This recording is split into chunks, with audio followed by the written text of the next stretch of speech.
the Lamborghini for a day or two, and he had access to the house, and he knows better than to be talking about the things that he does with Big Brother Puff on national television.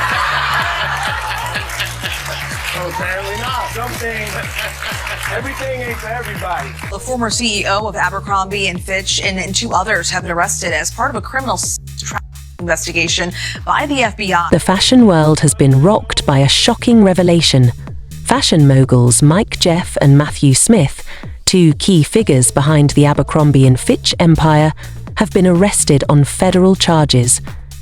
These charges are eerily similar to the ones faced by Sean Diddy Combs, and the timing has led to explosive rumors. Some have speculated that Diddy, in a desperate bid to save himself, might have handed over a list of influential names to the authorities. While initially dismissed as mere gossip, the recent arrests of Jeff and Smith have made these theories seem more plausible. What's truly surprising is that Mike Jeff, the former CEO of Abercrombie and Fitch, was the first major figure in the fashion industry to face federal charges. Jeff, along with his business partner Matthew Smith and an alleged middleman, James Jacobson, have been accused of operating a disturbing underground network focused on the exploitation of young male models. Federal authorities alleged that the group used manipulation, fraud, and coercion to lure victims into a dangerous web of abuse. Many of these young men thought they were stepping into legitimate modeling careers, only to find themselves trapped in a much darker reality.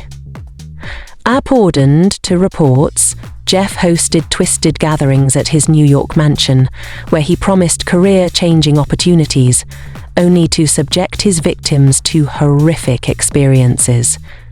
These gatherings have been described as similar to Diddy's infamous freak-off parties, known for their exploitative and substance-fueled nature. However, it now appears that the fashion industry had its own version of these illicit events, hidden behind the glamour of high-profile modeling careers.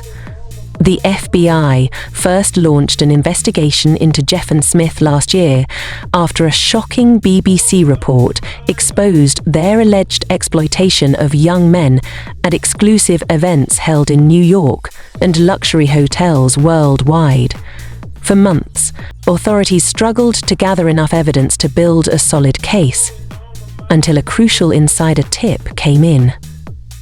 Sources now suggest that this tip may have come from none other than Diddy himself, adding even more intrigue to the unfolding drama. In a statement, Breon Peace, the U.S. Attorney for the Eastern District of New York, outlined the shocking nature of the charges against Jeff. He revealed that Jeff, Smith, and Jacobson operated a highly organized network, using their positions of power to manipulate and exploit young men. Jeff leveraged his celebrity status as the CEO of Abercrombie and Fitch to lure victims into his grasp, offering them opportunities that turned out to be nothing more than a front for exploitation.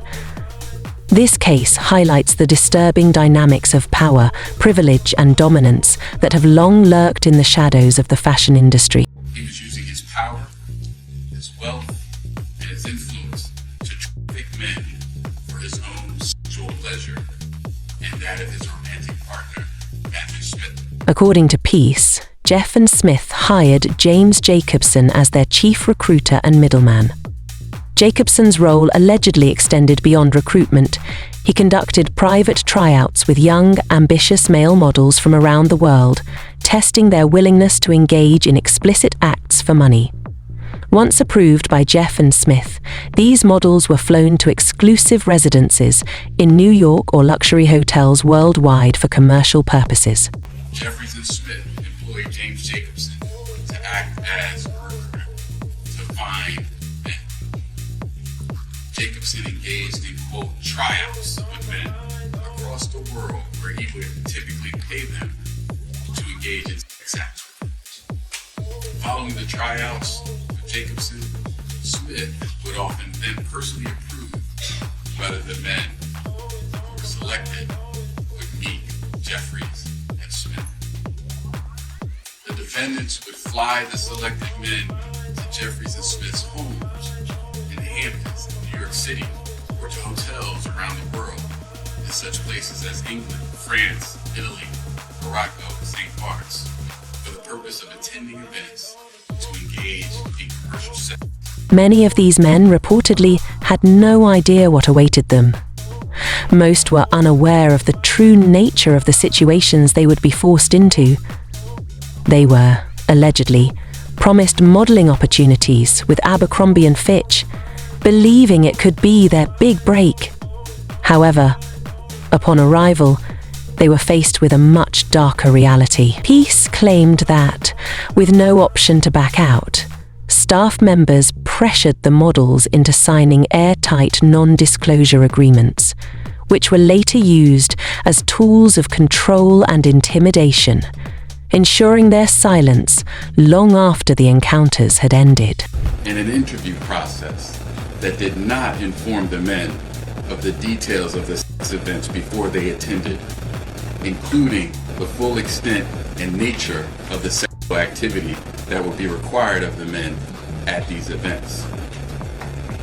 They caused the men to believe that attending these sex events could yield modeling opportunities with Abercrombie or otherwise benefit their careers. As the case unfolds, the connections between Diddy, powerful enablers in the industry, and the shocking crimes are becoming increasingly difficult to ignore. The disturbing reports about aspiring models allegedly being coerced into consuming spiked alcohol, Viagra, and muscle relaxants speak volumes about the abusive power within the entertainment industry. This situation is not an isolated incident. Court documents have revealed that similar tactics were allegedly used by Diddy with young artists trying to break into the music industry. These troubling parallels are raising significant questions online, with some even speculating that Diddy may have played a direct role in organizing the so-called freak-off parties for Jeff and Smith. Adding fuel to the fire, the prosecution now has 15 male victims prepared to testify against Jeff, claiming that he funneled millions of dollars into ensuring that these disturbing operations ran smoothly and remained hidden for years.